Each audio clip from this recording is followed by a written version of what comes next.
ಅಲ್ಲ, R S S ತನ್ನ ಪಾಡಿಗೆ ತಾನು ಮಾಡಿದೆ, ಕೌಂಟ್ರ್ ಅಂತೇನಿಲ್ಲ. ನಾವು ಪ್ರಜಾಪ್ರಭುತ್ವ ವ್ಯವಸ್ಥೆಯಲ್ಲಿ ನಂಬಿಕೆ ಇಟ್ಟವರು, ಸಂವಿಧಾನದಲ್ಲಿ ನಂಬಿಕೆ ಇಟ್ಟವರು. ಆ ಕಾರಣಕ್ಕಾಗಿ ಒಂದು ಈ ಸಮಾವೇಶ ಯಾವುದಕ್ಕೆ ಕೌಂಟ್ರಲ್ಲ, ಮಾಧ್ಯಮದಲ್ಲಿ ಕೌಂಟ್ರ್ ಅಂತೇಳಿ ಇದಾಗ್ತಾಯಿದೆ. ಕೌಂಟ್ರ್ ಅಂತೇನಿಲ್ಲ.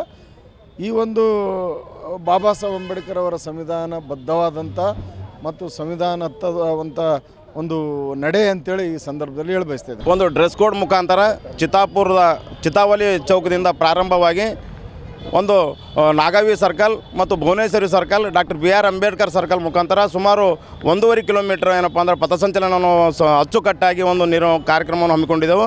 ಸುಮಾರು 400 ಜನ ಸಮವಸ್ತ್ರದೊಂದಿಗೆ ಒಂದು ಪಥಸಂಚಲನದಲ್ಲಿ ಭಾಗವಹಿಸ್ತಾರೆ. ಅದರ ಜೊತೆಗೆ ಸುಮಾರು 5,000 ಜನ ಇವತ್ತು ಪಥಸಂಚಲನ ಕಾರ್ಯಕ್ರಮ ಹಿಂದುಗಡೆ ಒಂದು ಕೊನೆಯದಾಗಿ ಬಜಾಜ್ ಕಲ್ಯಾಣ ಮಂಟಪದಲ್ಲಿ ಒಂದು ಸಂವಿಧಾನ ಸಮಾವೇಶ ಕಾರ್ಯಕ್ರಮವನ್ನು ಹಮ್ಮಿಕೊಂಡಿದ್ದೆವು.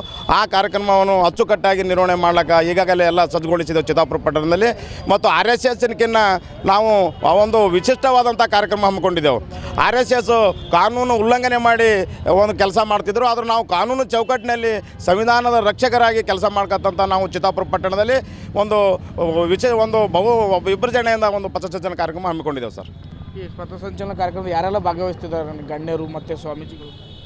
ಪಥಸಂಚಲನದಲ್ಲಿ ಎಲ್ಲ ಕುರುಬ ಸಮಾಜದ ಸ್ವಾಮೀಜಿಗಳು ಮತ್ತು ಕೂಲಿ ಸಮಾಜದ ತೊಣಸನಹಳ್ಳಿ ಮುತ್ಯವರು ಮತ್ತು ಬೌದ್ಧ ಧರ್ಮದ ಗುರುಗಳಾದಂಥ ನಮ್ಮ ಬೌದ್ಧ ಗುರುಗಳು ಮತ್ತು ಎಲ್ಲ ಸಮಾಜದ ಗುರುಗಳು ಆ ವೇದಿಕೆ ಮೇಲೆ ವೇದಿಕೆಗೆ ಅವನು ಆಹ್ವಾನ ನೀಡಿದೆವು. ಅದರ ಜೊತೆಗೇ ಮತ್ತು ಎಲ್ಲ ಗುಲ್ಬರ್ಗ ಜಿಲ್ಲೆಯ ಎಲ್ಲ ದಲಿತ ಸಂಘಟನೆಗಳ ಜಿಲ್ಲಾ ಮುಖಂಡರುಗಳು ಮತ್ತು ದಲಿತ ಸಂಘಟನೆ ಅಲ್ಲದೆ ವಿವಿಧ ಸಮಾಜಗಳ ಮತ್ತು ಜಿಲ್ಲಾಧ್ಯಕ್ಷರುಗಳು ಆ ಸಭೆಯಲ್ಲಿ ಭಾಗವಹಿಸ್ತಾ ಇದ್ದಾರೆ. ಗ್ಯಾರಂಟಿ ನ್ಯೂಸ್, ಸುದ್ದಿ ಖಚಿತ, ನ್ಯಾಯ ನಿಶ್ಚಿತ.